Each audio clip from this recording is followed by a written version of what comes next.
પહોંચી ગયા છે આપણે આપણા ઘઉંમાં પાણી વાળવા માટે. તો મસ્ત મજાનો સૂર્યોદય થઈ ગયો છે અને જોઈ લ્યો તમે બધા. અને ઝાકળે થોડી થોડી છે.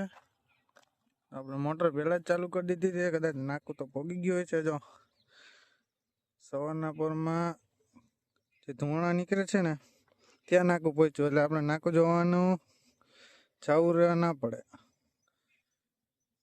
ત્યાં જ થોડીક શરદી થઈ ગઈ છે. આ બાજુથી કરી તો મસ્ત મજાનો ફેસ દેખાય.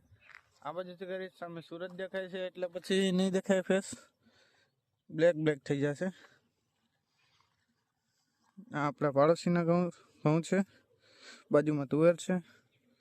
આપણા ઘઉં અને એની બાજુમાં આપણા એડા છે, પેલી બોયડી છે. સુરાપુરા બાપાનું મંદિર છે. આ આપણું હથિયાર છે.